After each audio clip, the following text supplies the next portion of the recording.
డబ్బుల గురించిన అపోహలు.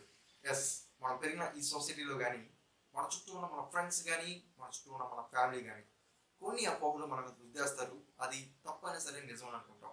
అవును, లైఫ్లో చాలా ఇలానే నిజమని మోసపోతూ ఉంటాం. కానీ లాజికల్గా ఆలోచిస్తే ఇప్పుడు మనం నమ్మినవన్నీ తప్పని అర్థమవుతుంది. వాటిల్లో డబ్బు విషయంలో కూడా ఏది కరెక్ట్ ఏది తప్పు అనే అవగాహన తెప్పించుకుంటాం చాలా important. Hello guys, I am Vamsi and founder of Vamsi Speaks, and you can follow me on Instagram vamsi.speaks. ఇంకెందుకు ఆలస్యం, let's get in to the content. Number 1, ఎప్పుడు ఖర్చులకి అప్పుడు సంపాదిస్తే సరిపోతులే అని ఒకప్పుడు అనుకునేవాళ్ళు. కానీ రాను రాను ప్రజలకి తెలుస్తుంది, ఎప్పుడు ఖర్చులకి అప్పుడు సంపాదించుకుంటూ ఉంటే ఫ్యూచర్లో మన ఎనర్జీ తగ్గిపోవచ్చు, ఫ్యూచర్లో మన జాబ్ సడన్గా పోవచ్చు, ఫ్యూచర్లో మనం చేసే బిజినెస్ గ్రోత్ తగ్గిపోవచ్చు. సడన్గా ఏదో ఒక యాక్సిడెంట్ అయ్యి మనము పని చేసుకోకపోవచ్చు, డబ్బులు జనరేట్ చేసుకోకపోవచ్చు.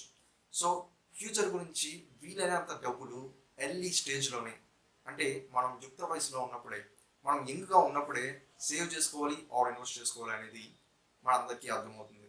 సో ఎప్పుడు డబ్బులు అప్పుడే సంపాదించుకోవచ్చు అనే అపోహని తీసిపడేద్దాం. Number 2, credit cards are danger. నిజమే, డబ్బు ఎలా ఖర్చు పెట్టాలో తెలియకపోతే క్రెడిట్ కార్డ్ కూడా విచ్చలవిడిగా వాడేస్తారు. ఇన్ కేస్ ఇలాంటి వాళ్ళకి డబ్బు కూడా వేస్టే. డబ్బు ఎలా వాడాలో తెలియనప్పుడు డబ్బు ఎందుకు, క్రెడిట్ కార్డ్ ఎందుకు కదా. బట్ మీరు డిసిప్లిన్గా ఉండరు అని నేను అనుకోను. యాక్చువల్గా కరెక్ట్గా మేనేజ్ చేసుకుంటే క్రెడిట్ కార్డ్స్ చాలా యూజ్ అవుతాయి. నెంబర్ 1 వచ్చేసి, క్రెడిట్ కార్డ్స్ ద్వారా మనం ఏం పర్చేసెస్ ట్రాన్సాక్షన్స్ చేసినా సమ్ పర్సెంటేజ్ మనకి క్యాష్ బ్యాక్ వచ్చుద్ది. So it is a free money. Number 2 వచ్చేసి, క్రెడిట్ కార్డ్ యూజ్ చేస్తాం వల్ల CIBIL score or credit score పెరుగుద్ది, మనకి లోన్లు తక్కువగా వస్తానికి యూజ్ అవుద్ది. సో ఇన్ కేస్ మీకు డిసిప్లిన్ లేదు, డబ్బులు ఎలా వాడుకోవాలో తెలియదు అనుకుంటే వద్దు, క్రెడిట్ కార్డ్ మీకు వద్దు. బట్ నేను మేనేజ్ చేసుకుంటాను, ఐఎమ్ వెరీ డిసిప్లిన్ అనుకుంటే క్రెడిట్ కార్డ్ తీసుకోండి, లాభాలు పొందండి. నెంబర్ 3, డబ్బులుంటే సూపర్, డబ్బులుంటే డూపర్ అని అనుకుంటారు. లైఫ్లో హ్యాపీగా ఉండాలంటే డబ్బు చాలా ఉండాలనుకుంటారు. మేబీ చాలా విషయాల్లో ఇది నిజం అవ్వచ్చు, బట్ అన్ని విషయాల్లో కాదు. అంతెందుకు, డబ్బున్న వాళ్ళ దగ్గరికి వెళ్ళి అడగండి, ఆర్ యూ రియల్లీ హ్యాపీ అని. వాళ్ళు చెప్పే ఆన్సర్స్ వింటే మనం ఆశ్చర్యపడకుండా ఉండలేము. అవును, ఎందుకంటే జీవితం ఎవరిని వదిలిపెట్టదు, అందరి సరదా తీర్చేస్తుంది. నెంబర్ 4, అప్పులు మంచివి కాదని అనుకుంటారు. ఎస్, ఈ విషయంలో నేను కూడా అగ్రీ చేస్తాను, ఒప్పుకుంటాను. అయితే చాలా పెద్ద పెద్ద కంపెనీలు లైక్ రిలయన్స్, లైక్ అడానీ అప్పులతో వ్యాపారం చేస్తూ మంచి ప్రాఫిట్స్ తీసుకొచ్చే స్ట్రాటజీస్తో వాళ్ళు బిజినెస్ చేస్తున్నారు. ఒకవేళ మీ దగ్గర మంచి స్ట్రాటజీ ఉంది, ప్రాఫిట్స్ వస్తాయి అనుకుంటే లోన్ తీసుకుంటామో తప్పు లేదు. But you need to have clear plan. Number 5, సొంత ఇల్లు ఉండాల్సిందే. మన ఇండియాలో మెయిన్గా ప్రతి ఒక్కరి మెయిన్ గోల్ వచ్చేసి ఓన్ హౌస్ కోసం చాలామంది కష్టపడుతూ ఉంటారు.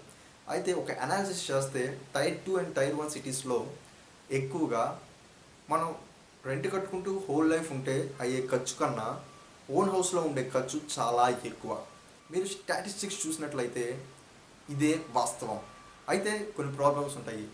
మెయిన్లీ బాయ్స్కి ఓన్ హౌస్ లేకపోతే మ్యారేజ్ అవ్వకపోవచ్చు, అండ్ ఓనర్ మంచోళ్ళు కాకపోవచ్చు, రెంట్ కొన్ని సంవత్సరాల్లో మారుతూ ఉండొచ్చు.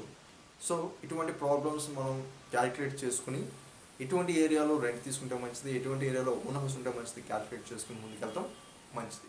మనీని ఇన్వెస్ట్ చేయాలంటే fixed deposit is the best అని అనుకుంటారు. అయితే చాలా మార్గాలు ఉన్నాయి.